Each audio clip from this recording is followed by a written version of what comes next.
85-year-old woman begged Mafia boss to fulfill her impossible last wish on her sickbed. Dear viewers, what would you do if someone asked you to risk everything you've worked for to help them? It isn't just only about the wish. It's about breaking rules and crossing lines that will transform everything he believed.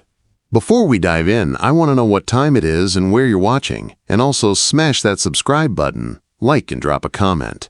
Margaret Sullivan knew she was dying. At 85 years old, her body had finally begun surrendering to the pancreatic cancer that had been quietly destroying her from the inside for the past 6 months.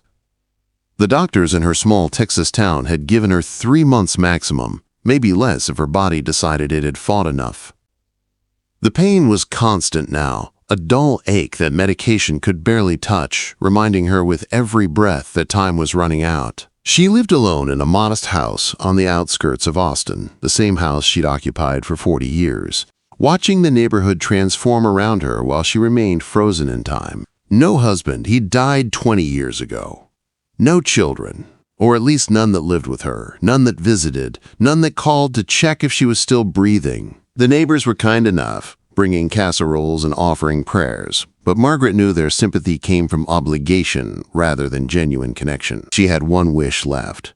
One impossible, desperate wish that kept her awake at night, despite the exhaustion weighing down her bones. It wasn't about seeing the Grand Canyon or reconciling with old friends or making peace with her past mistakes. It was something far more complicated, something that required resources she didn't have and skills she'd never possessed. Margaret had spent weeks researching, making discreet inquiries, following threads of information that led her down paths she'd never imagined walking.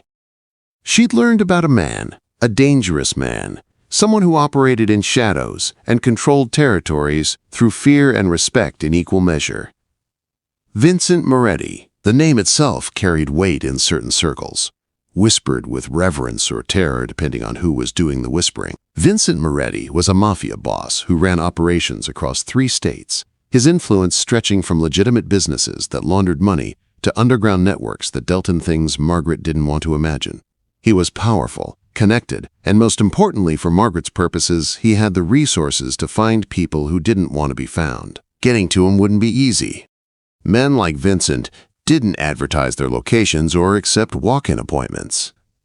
But Margaret had discovered through her careful research that Vincent stayed at the Grandview Hotel in downtown Austin every 3rd Thursday of the month for business meetings that were never officially scheduled. It was a pattern, a vulnerability, and Margaret planned to exploit it. She waited until the 3rd Thursday of September, her body protesting every movement as she dressed in her best clothes, applied makeup to hide the worst of her illness, and took a taxi to the Grandview. The hotel was everything she expected, all marble floors and crystal chandeliers, staff in crisp uniforms moving with practiced efficiency. Security was visible but discreet, men in dark suits with earpieces scanning the lobby with eyes that missed nothing. Margaret waited in the hotel restaurant, nursing a cup of tea she couldn't taste, watching the elevators. She'd learned Vincent's room number through a combination of bribery and luck. A housekeeping supervisor who'd been willing to share information for $200 Margaret could barely afford. Room 847, 8th floor, southeast corner. At 11 p.m., when the lobby had quieted and the restaurant had closed, Margaret made her move. She took the elevator to the 7th floor, then used the emergency stairs to climb one more level, her lungs screaming protest with each step. The hallway on the 8th floor was empty, carpeted in deep burgundy that muffled her footsteps as she approached room 847. The door was locked, of course. But Margaret had prepared for this too, had purchased a set of lockpicks online and spent 2 weeks practicing on her own doors until her arthritic fingers learned the movements. It took her 15 agonizing minutes, her hands shaking from effort and fear. But finally, the lock clicked open. The suite was dark and empty when Margaret slipped inside. She could hear water running in the bathroom, the sound of a shower, which meant Vincent was here and occupied. Margaret sat carefully in one of the leather armchairs facing the bathroom door, her heart hammering so hard she thought it might give out before Vincent even emerged. Maybe that would be better. Dying here, in this expensive hotel room, rather than dragging out the inevitable in a hospital bed surrounded by strangers. The water shut off. Margaret heard movement, the sound of a towel, footsteps approaching.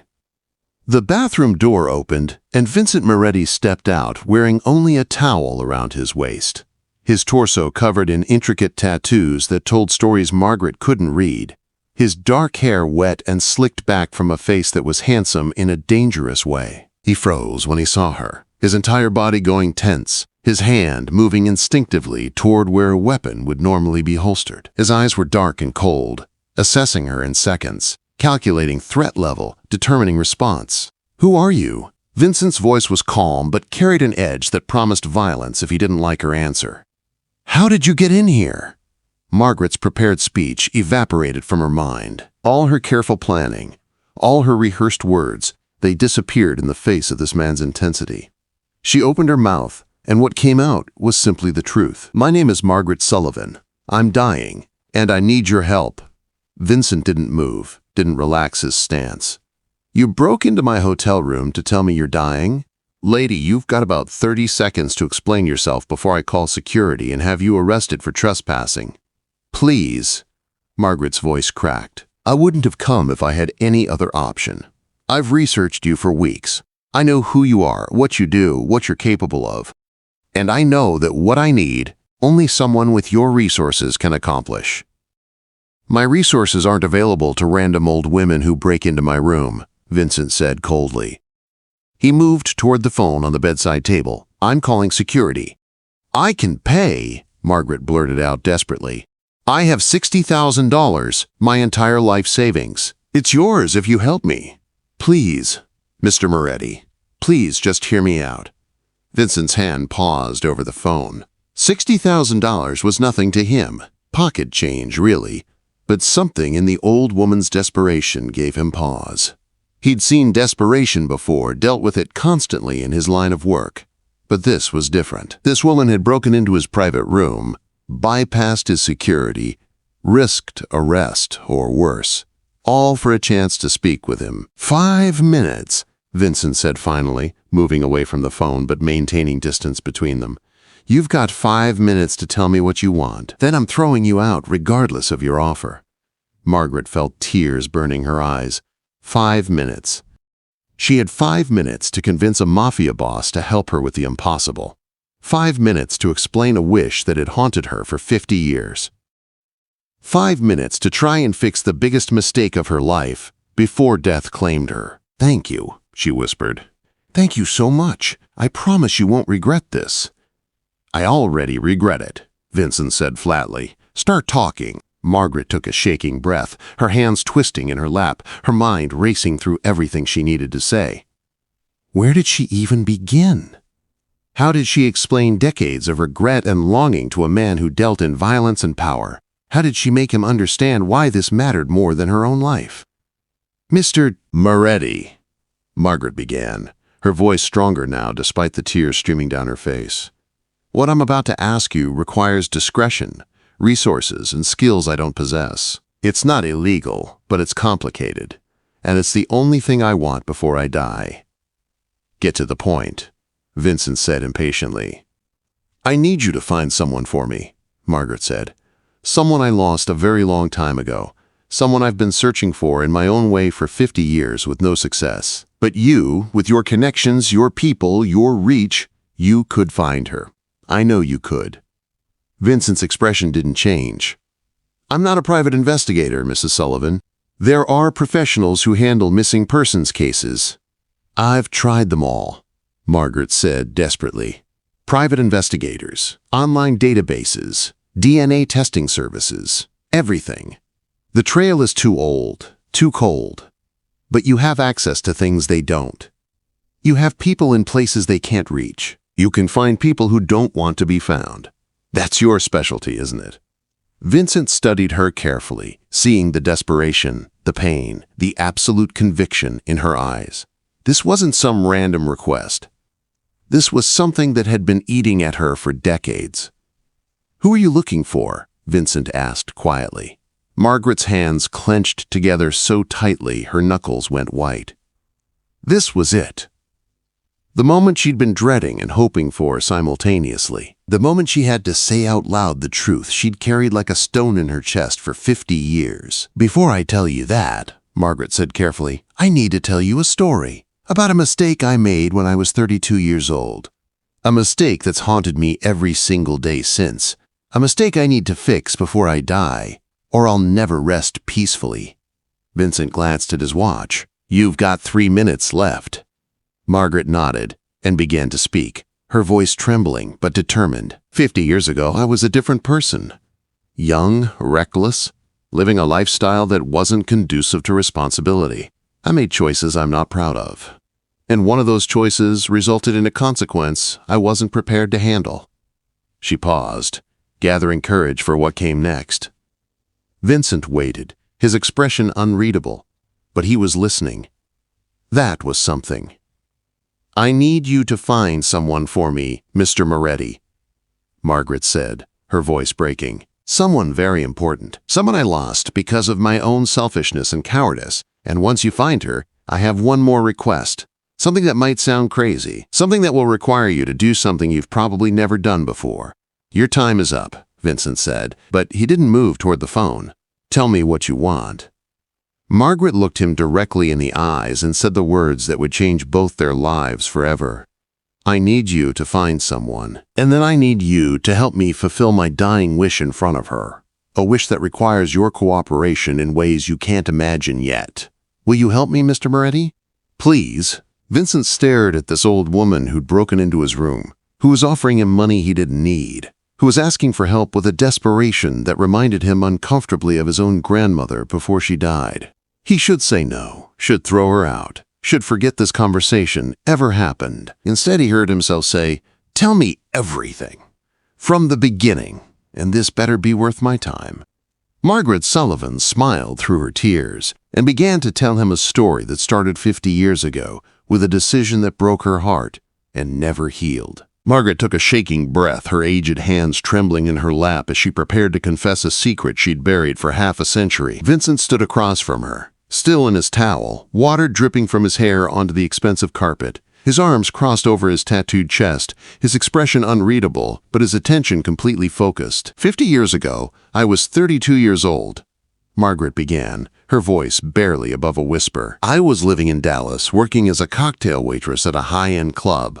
I was beautiful back then, or at least people told me I was. Men paid attention. I liked the attention. I liked the lifestyle, the parties, the excitement. I was reckless and selfish and thought I had all the time in the world. Vincent said nothing, just watched her with those dark eyes that seemed to see straight through pretense to truth. I got involved with a wrong crowd, Margaret continued. Wealthy men, dangerous men, men who threw money around like it meant nothing. I thought I was living the dream. Then I got pregnant. Her voice cracked on that last word. I was terrified. The father was married, wanted nothing to do with me or the baby. My family had disowned me years earlier because of my lifestyle. I had no support system, no money saved, no plan. So what did you do? Vincent asked quietly. I carried her to term, Margaret said, tears streaming down her wrinkled cheeks. Gave birth to a beautiful baby girl on March 15, 1975. I held her for exactly 2 hours in that hospital room. 2 hours where I convinced myself I could do this, could be a mother, could change my life. Then reality set in. I had no job, no home, no way to provide for her. And I was terrified that my lifestyle would destroy her before she even had a chance at life. Vincent's expression remained neutral, but something flickered in his eyes. Understanding, maybe. Or judgment. Margaret couldn't tell which. So I made a choice. Margaret's voice was hollow now, dead. The worst choice of my entire life. I took her to an orphanage 3 days after she was born, St. Mary's Home for Children in Dallas. I filled out the paperwork with a fake name, gave them a false address, and walked away. I told myself it was for the best, that she'd have a better life with a real family, people who could give her stability and love and everything I couldn't provide. Let me guess, Vincent said, his voice hard. You regretted it immediately, but were too proud or too scared to go back. No. Margaret shook her head. I didn't regret it immediately. That's the worst part. For the first few months I felt relieved. Free, like I'd dodged a bullet. I went back to my old life, back to the parties and the men and the excitement. But then something started happening. I'd see babies in strollers and wonder if mine looked like that. I'd hear a child crying and my breasts would ache even though my milk had dried up months ago. I'd wake up at night reaching for someone who wasn't there. She wiped at her tears, but they kept coming. 50 years of grief, finally finding release. By the time I realized what I'd done, by the time I understood the magnitude of my mistake, it was too late. I went back to St. Mary's 6 months after I'd left her. They told me she'd been adopted, wouldn't tell me by who, wouldn't tell me where, wouldn't give me any information, said the adoption was closed and final and I had no rights because I'd signed them all away. Vincent moved to the minibar, poured himself a glass of whiskey, downed it in one swallow. So you're looking for the daughter you abandoned 50 years ago? The daughter who was adopted and has probably lived her entire life not knowing you exist. The daughter who might not want anything to do with you even if I do find her. I know, Margaret said, her voice breaking completely. I know she might hate me. I know she might slam the door in my face. I know I have no right to ask for her forgiveness or her time or anything from her. But I need to see her, just once before I die. I need to tell her I'm sorry. I need to know she had a good life, that my terrible decision didn't ruin her, that she's happy and healthy and loved. And if she's not? Vincent asked. If she had a terrible childhood in foster care? If the adoption fell through and she ended up in the system? If my people find her and she's homeless or addicted or dead? Then what? Margaret flinched at each possibility but held his gaze. Then at least I'll know the truth.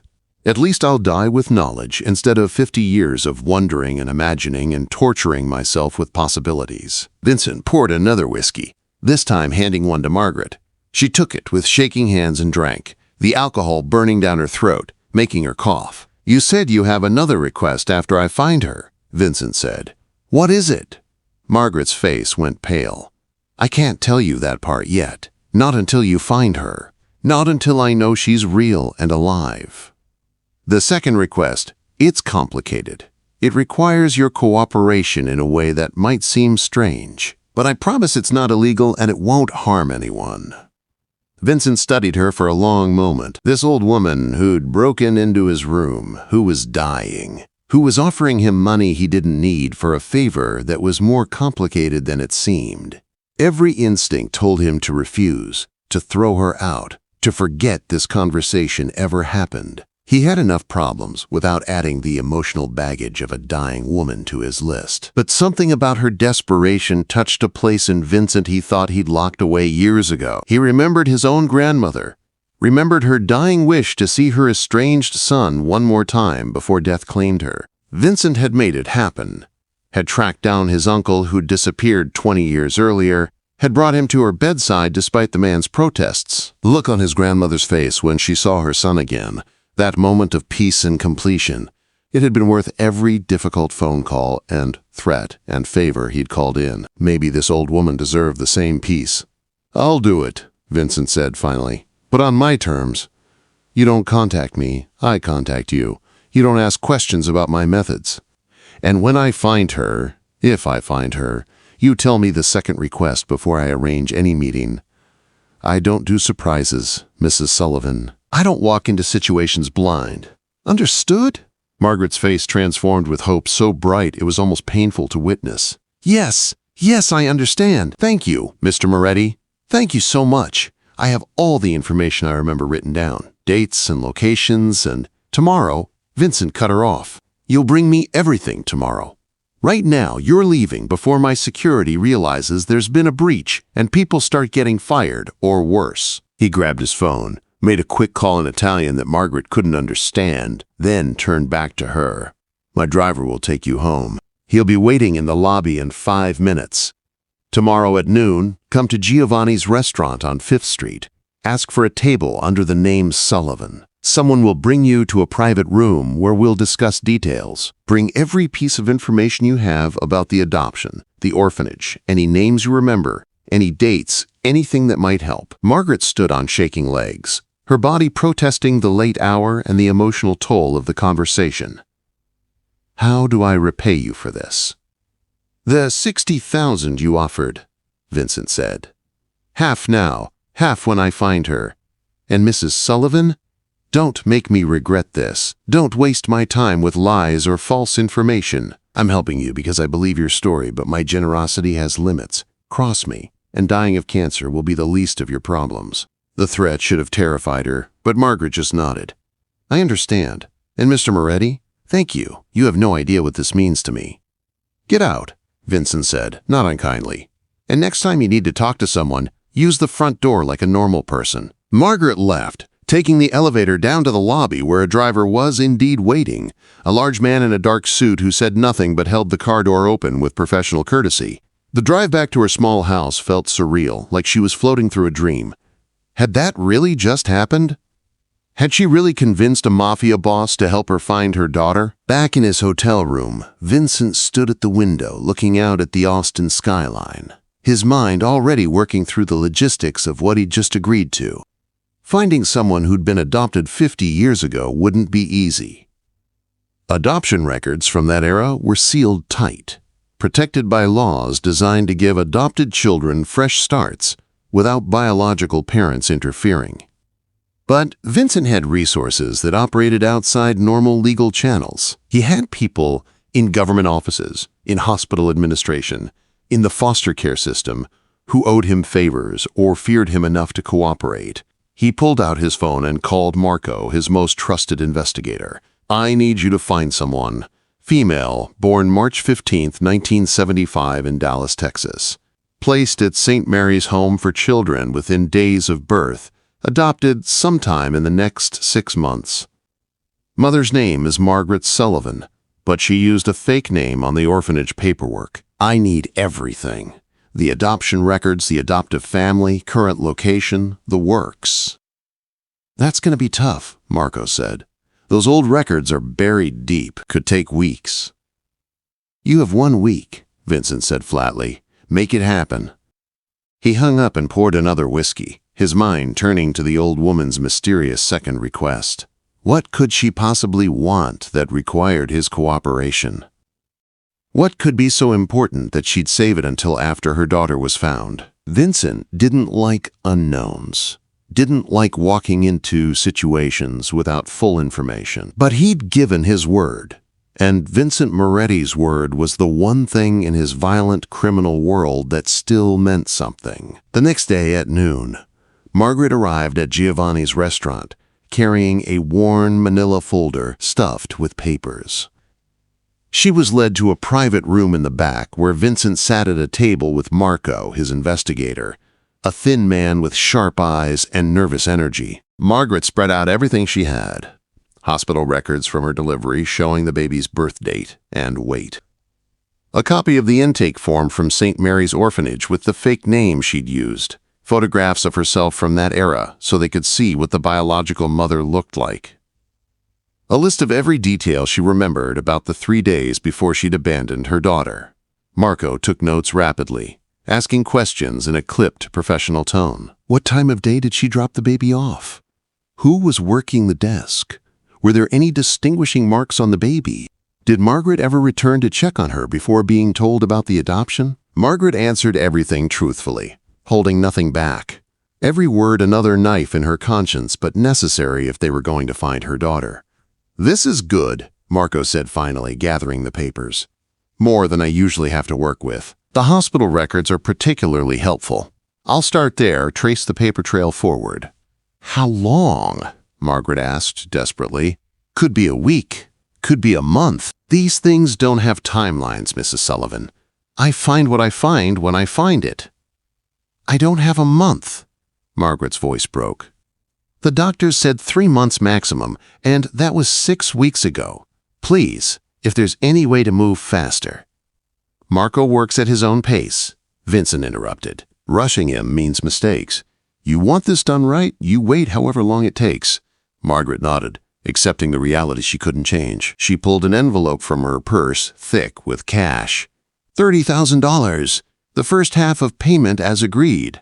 Vincent took it without counting, handing it to Marco, who made it disappear into his jacket. We'll contact you when we have something.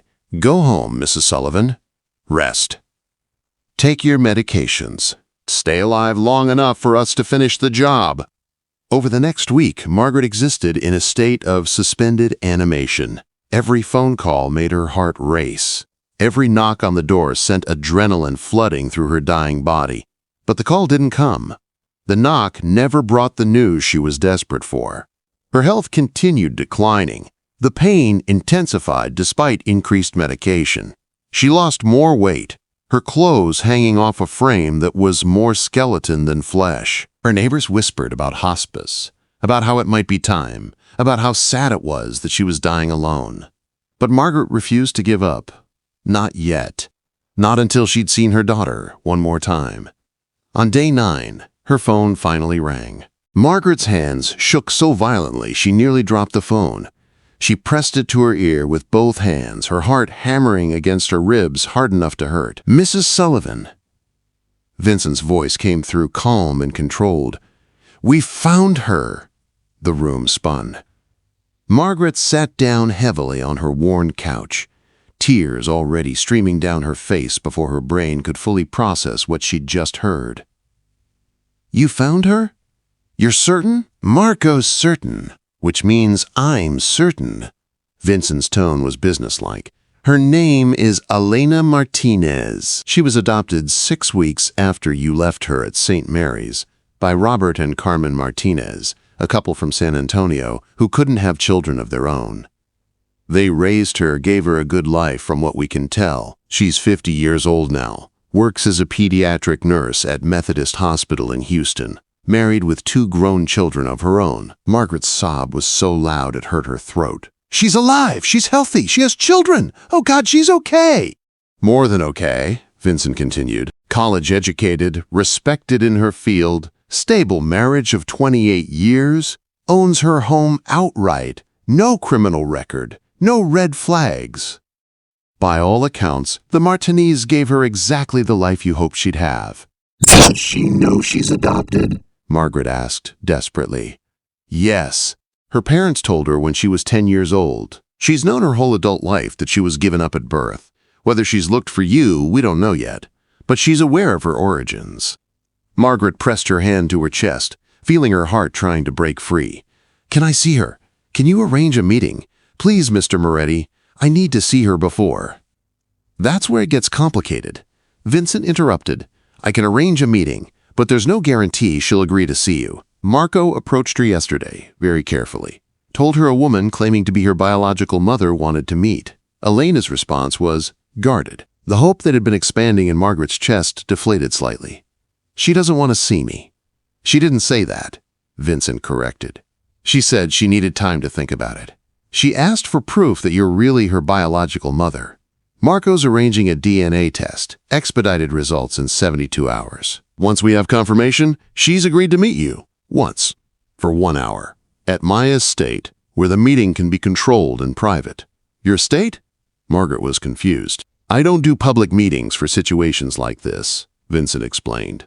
Too many variables, too many things that can go wrong. My property is secure, private, and neutral territory. You'll meet her there this Saturday at 2 p.m. if the DNA confirms the match. Until then, you wait. Saturday. 4 days away. Margaret felt the cancer eating at her insides, felt time slipping through her fingers like water. 4 days felt like an eternity when every breath might be her last. I'll be there, Margaret whispered. Thank you, Mr. Moretti. Thank you so much. Don't thank me yet, Vincent said. We still need to discuss your second request. The one you've been holding back. Before I allow this meeting to happen at my home, I need to know exactly what you're planning. Margaret's mouth went dry. This was the part she'd been dreading, the request that sounded insane even to her own ears. Can we discuss it in person? It's complicated to explain over the phone. Fine. Tomorrow, 6 p.m., same restaurant, same private room. And Mrs. Sullivan? This better not be something that puts my reputation or my business at risk. I have limits to my generosity. The call ended. Margaret sat in her living room as afternoon sun streamed through dusty windows, and for the first time in 50 years she felt something close to peace. Her daughter was alive, had a good life, was healthy and successful and loved. The decision Margaret had made, the terrible choice that haunted her every day, it hadn't destroyed Elena's future. The Martinezes had given her everything Margaret couldn't. But Margaret's work wasn't done. Not yet. The DNA test took 3 agonizing days. Margaret gave her sample at a private lab Marco had arranged, spitting into a tube with shaking hands, knowing that in 72 hours she'd have scientific proof of what her heart already knew. Elena was her daughter, her baby, the child she'd held for 2 hours and thought about every day since. The meeting with Vincent the next evening was harder than Margaret expected. She sat across from him in that same private room at Giovanni's, trying to find words for a request that defied logic and propriety and every social norm she could think of. "I need you to understand something first," Margaret began, her voice trembling. "When I gave Elena up, I robbed myself of everything a mother should experience. I never got to feed her as a baby, never got to see her first steps, never got to comfort her when she was scared, or celebrate her victories, or just be present for the ordinary moments that make up a life. I lost all of that because of my own cowardice." Vincent listened without interrupting, his expression unreadable.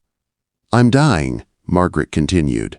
"I have maybe a month left, probably less, and I've accepted that. But before I go, I need to experience just a tiny fraction of what I gave up. I need to feel like a mother, even if it's fake, even if it's just for a few hours, even if Elena knows it's not real." "Get to the point," Vincent said, though not unkindly. Margaret took a deep breath. "When I meet Elena this Saturday, I want to ask her for 3 things. 3 experiences I've dreamed about for 50 years. First, I want to feed her a meal I've cooked with my own hands, the way a mother feeds her child. Second, I want to see her happy, genuinely happy, the way mothers dream of seeing their children content and fulfilled. And third," Margaret's voice dropped to almost a whisper, "I want to see her married." Vincent's eyebrows rose slightly. "She's already married, has been for 28 years. "I know," Margaret said quickly, "but I never got to see it. I never got to watch her walk down an aisle, never got to witness her finding love, never got to experience that moment every mother dreams of. So I want to create that moment, even if it's artificial, even if it's staged." "You want to throw her a fake wedding?" Vincent's tone was incredulous. "Not fake exactly, symbolic. A recreation, a ceremony where I can watch her marry the man she loves, or at least act out the moment I missed." Margaret's tears were flowing freely now. "I know it sounds insane. I know it's asking for something bizarre and complicated. But Mr. Moretti, these 3 things, feeding her, seeing her happy, witnessing her marry, these are the only mother-daughter experiences I'll ever have. They're all I have left to hope for before I die." Vincent was silent for a long moment, his fingers drumming on the table.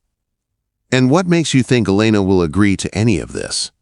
She doesn't know you. She might not even want a relationship with you, let alone participate in some elaborate staged ceremony for your benefit." "I'll ask her," Margaret said simply. "I'll tell her the truth. I'll explain that I'm dying, that I know I have no right to ask for anything, but that these 3 small experiences would let me die at peace.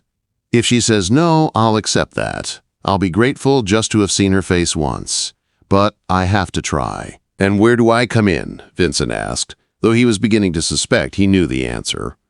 Margaret's next words confirmed his suspicion and made his blood run cold. "For the wedding part," Margaret said carefully, "Elena's husband won't be available. He travels for work frequently and happens to be overseas this month.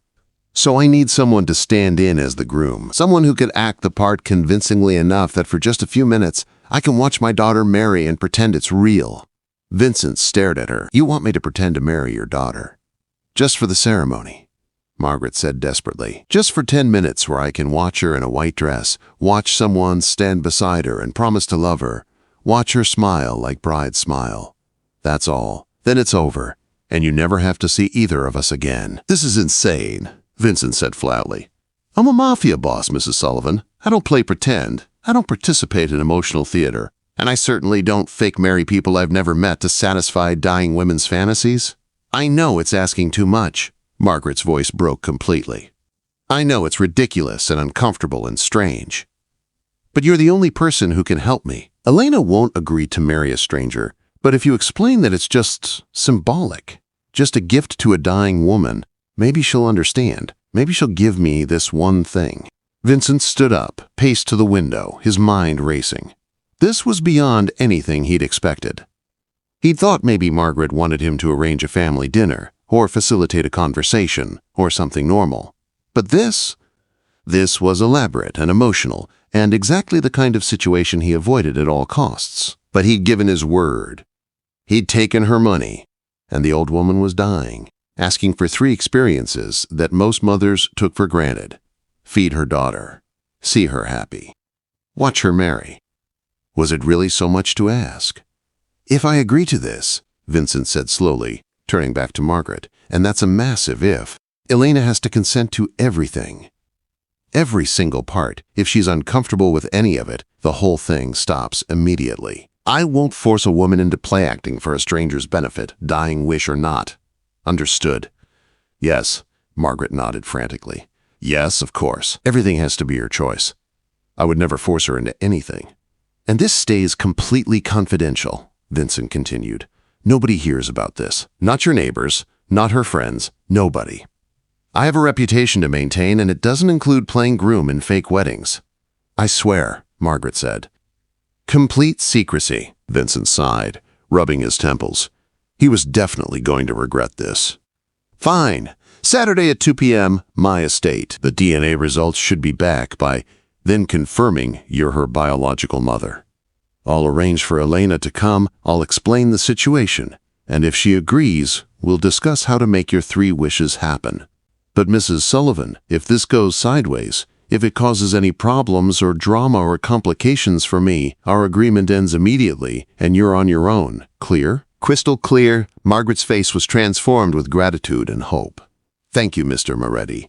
You're giving me a gift beyond measure. I'll never be able to repay you. The second $30,000 and your silence are payment enough, Vincent said. Now go home, rest, stay alive until Saturday. I'd hate to go through all this trouble just for you to die before the meeting. Margaret left feeling lighter than she had in months, despite the cancer ravaging her body. 3 more days. 3 more days until she'd see Elena's face. 3 more days until she could ask for the 3 experiences that would let her die in peace. The DNA results came back Friday evening. 99.97% match.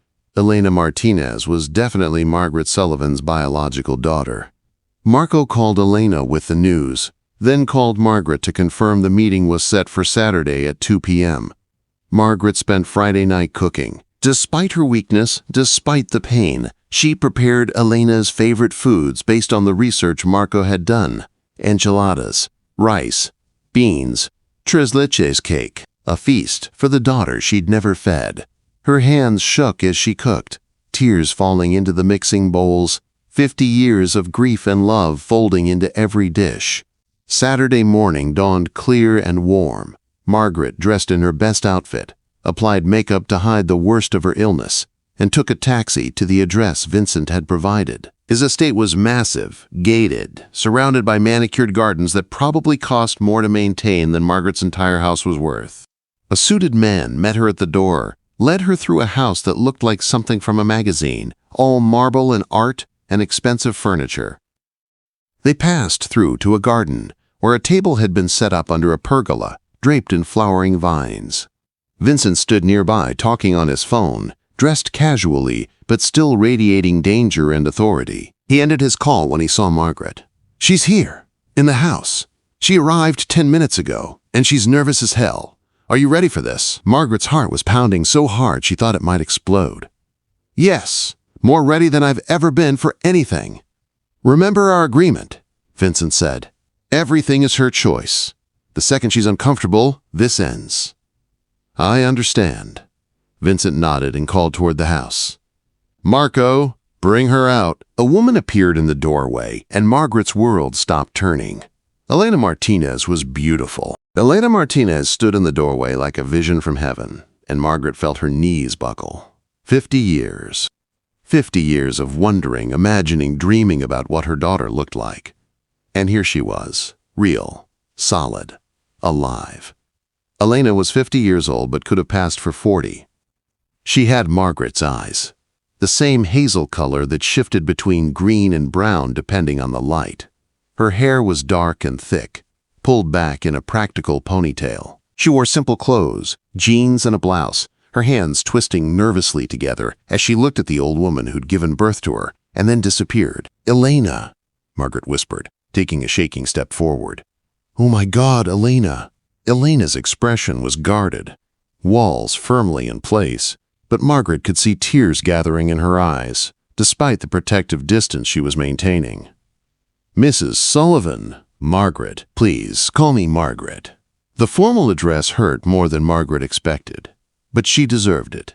She'd earned nothing better. Vincent stepped between them, his presence commanding attention. "Ladies, let's sit down. We have a lot to discuss and limited time. Mrs. Martinez, your biological mother has some things she'd like to say to you. I've agreed to facilitate this meeting on neutral ground. Everything that happens here is completely your choice. At any point, you can leave. No pressure, no obligations. Understood?" Elena nodded slowly, moving to one of the chairs under the pergola, but not sitting until Vincent gestured for her to do so. Margaret took the chair across from her, close enough to touch but maintaining respectful distance. Vincent remained standing, positioned where he could see both women, like a referee at a fight. "I don't even know where to begin." Margaret's voice shook. "I've rehearsed this moment 1,000 times in my head, and now that you're here, every word I planned has vanished." Elena said nothing, just watched with those hazel eyes that were so familiar and so foreign simultaneously. "I'm sorry," Margaret finally said, the words breaking on a sob. "I'm so sorry for what I did, for leaving you, for being too weak and selfish to be the mother you deserved. I've regretted it every single day for 50 years. There hasn't been a moment when I didn't think about you, wonder about you, pray that you were happy and loved and safe." "I was," Elena said quietly. "My parents, my real parents, Robert and Carmen Martinez, they loved me. They gave me everything. A home, an education, support, unconditional love. They were everything parents should be." The words stung, but Margaret nodded. "I'm glad. I'm so glad. That's all I ever wanted, for you to have the life I couldn't give you. Then why reach out now?" Elena's voice had an edge to it, 50 years of questions finally finding voice. "Why track me down after all this time? What could you possibly want from me?" "To see you," Margaret said simply. "To know you're real. To tell you I'm sorry and—" She paused, gathering courage. "To ask for 3 things before I die." Elena's eyes widened slightly. "Before you die?" "I have pancreatic cancer. Stage 4. The doctors say I have maybe 3 weeks left, probably less." Margaret's voice was steady despite the tears. "I'm not asking for forgiveness. I don't deserve that.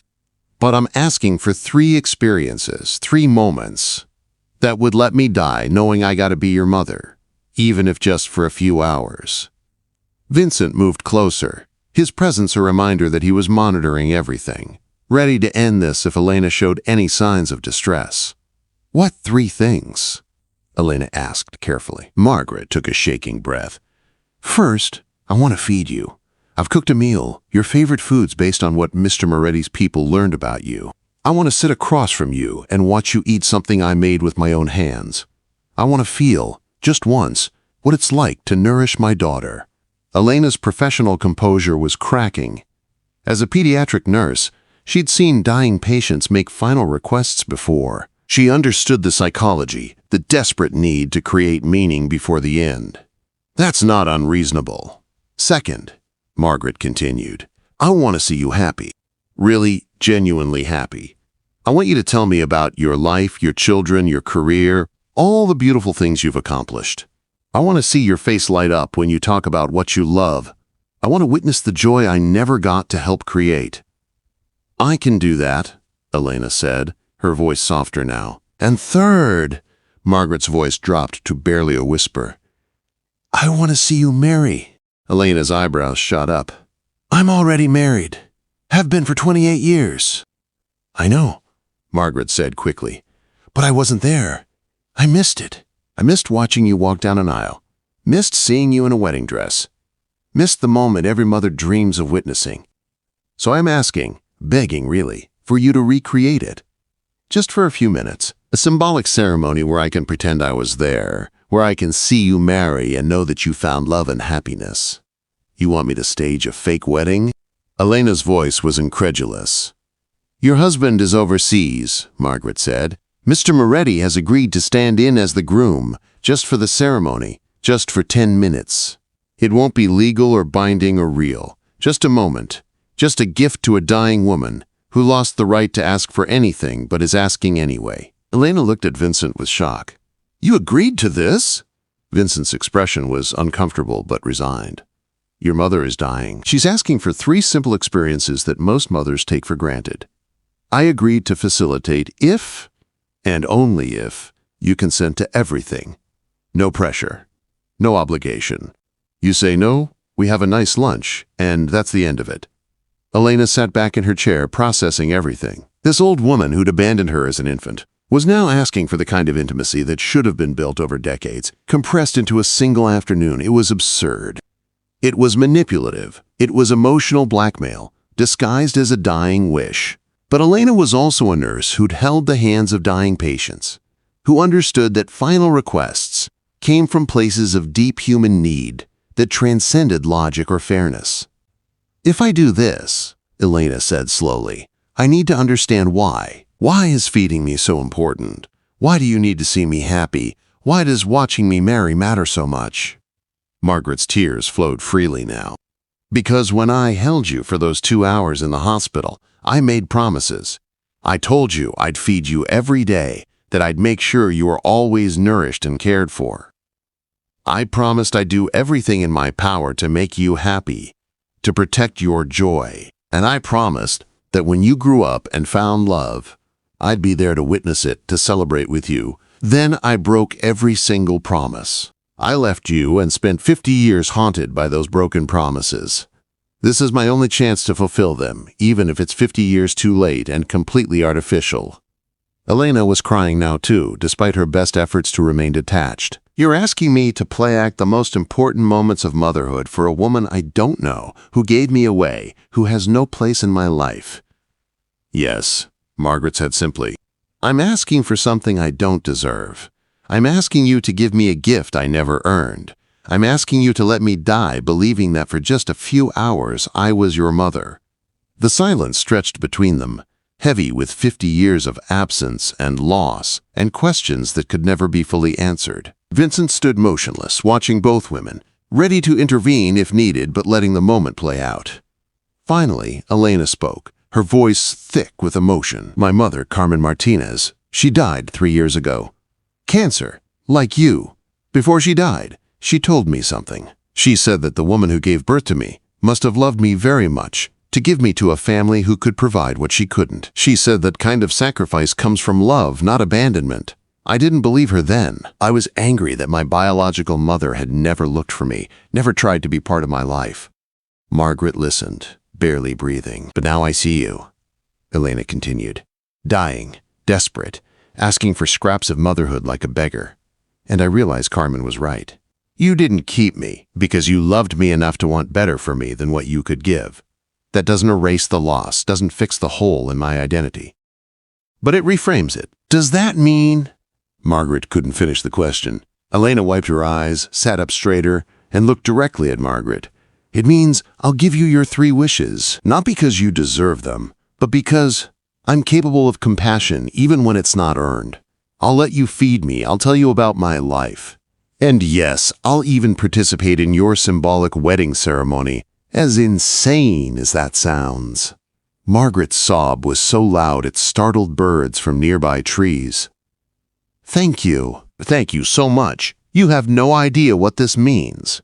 I'm not doing it for you, Elena said firmly. I'm doing it because I don't want to spend the rest of my life wondering if I could have given a dying woman peace and chose not to. But after today, we're done. You don't get to be part of my life. You don't get to meet my children or know my husband or pretend we have a relationship. Today is all you get. Understood? Yes, Margaret said, accepting the boundaries even as they broke her heart. Today is more than I ever hoped for. Vincent finally moved, pulling out his phone. Marco, bring the food from the kitchen, and tell Rosa we need the dress. Elena's eyes went wide. You already have a wedding dress? I hedged my bets, Vincent said with a slight smile. Figured if you agreed, we should be prepared. The dress belonged to my grandmother. Consider it borrowed for the occasion. Over the next hour, Margaret served Elena the meal she'd cooked, her hands shaking as she placed each dish on the table. Enchiladas still warm from the oven, rice perfectly seasoned, beans with the exact spices Elena preferred. Tres leches cake that Margaret had stayed up all night perfecting despite her pain. Elena ate slowly, and with each bite, Margaret felt something inside her healing. She watched her daughter chew, swallow, reach for more, and felt like a mother for the first time in 50 years. She'd nourished her child. She'd provided sustenance. It was the most basic maternal act, and it felt like a miracle. This is delicious, Elena said quietly.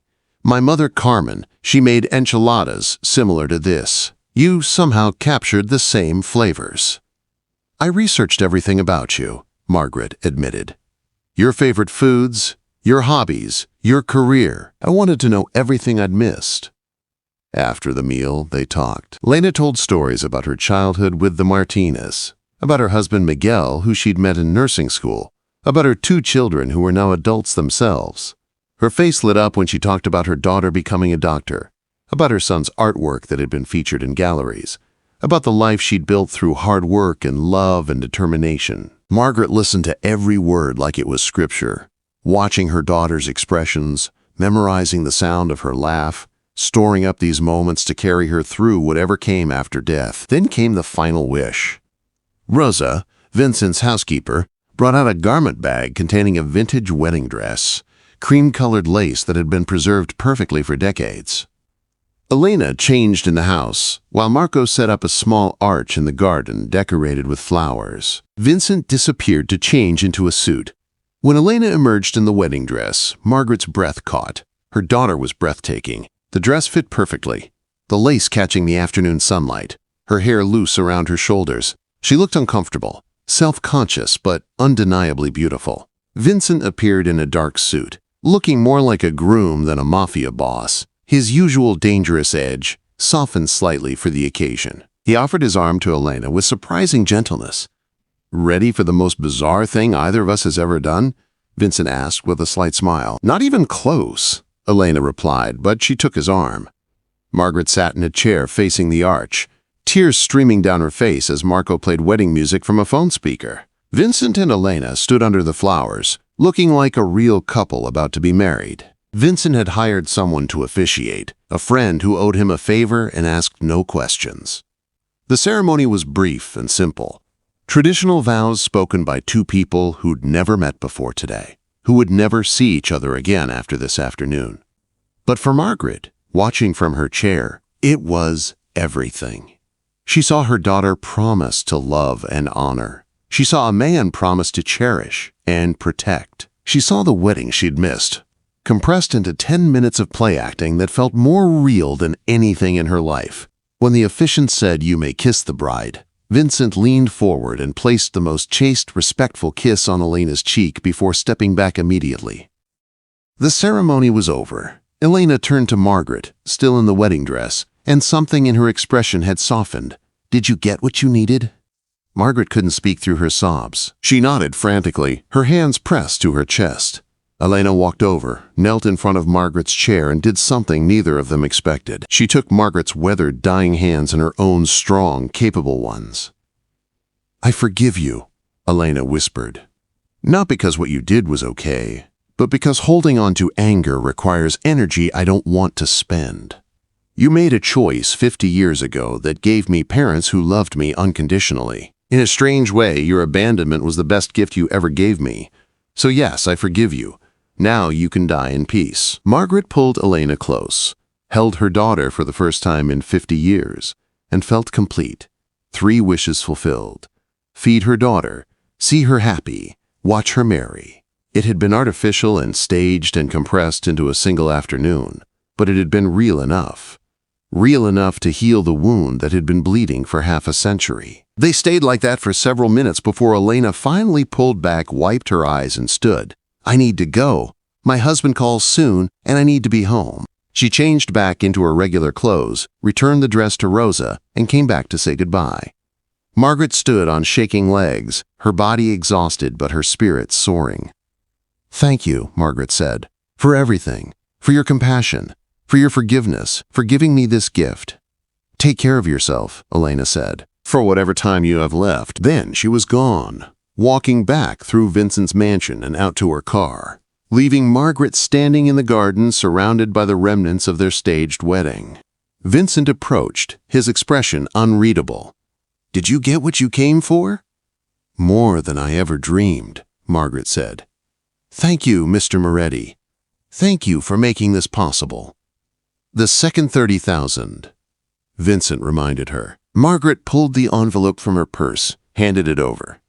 "Every penny, as promised, plus my eternal gratitude for whatever that's worth." Vincent took the money, looked at the old woman who'd broken into his hotel room and changed both their lives in unexpected ways. "It's worth more than you think. Now go home. Rest. Die in peace." Margaret died 18 days later. Elena received the news from a lawyer handling Margaret's minimal estate. There was a letter written in Margaret's shaking handwriting the night after their meeting. "Dear Elena, thank you for the gift of 3 moments. You fed me more than my body that day. You filled my soul with joy watching you light up, talking about your beautiful life. And you gave me the wedding I dreamed of for 50 years. Because of you, I can die knowing that even though I failed as your mother in every measurable way, I got to be your mother for one perfect afternoon. That's more grace than I deserved. I hope your life continues to be filled with love and laughter and all the happiness you've earned through your own strength and kindness. I'm sorry I couldn't be there to help you build it, but I'm grateful beyond words that the Martinezes could. You were loved, Elena. By them, and in my broken, insufficient way, by me too. Always. Margaret."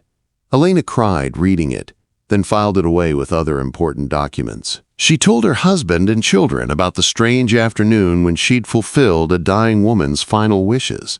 They thought she was remarkably compassionate. Elena thought she was simply human. Vincent never spoke about the incident again, but he thought about it sometimes when making decisions about who to help and who to turn away. That old woman who'd broken into his room had reminded him that sometimes the most powerful thing a person with resources could do was provide closure, peace, and a chance for healing, even when it seemed impossible. And somewhere, in whatever came after death, Margaret Sullivan rested peacefully, having finally fulfilled the promises she'd made to a newborn baby 50 years ago. She'd fed her daughter. She'd witnessed her happiness. She'd watched her marry. 3 simple acts that meant everything. Margaret's story proves that it's never too late to seek forgiveness, to offer closure, or to transform regret into peace. She lived 50 years carrying the weight of her biggest mistake, but in her final days found the courage to ask for what seemed impossible.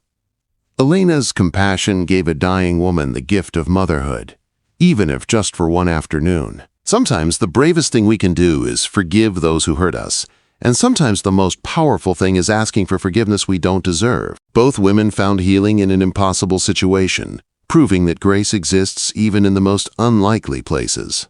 If this story touched your heart, smash that subscribe button right now.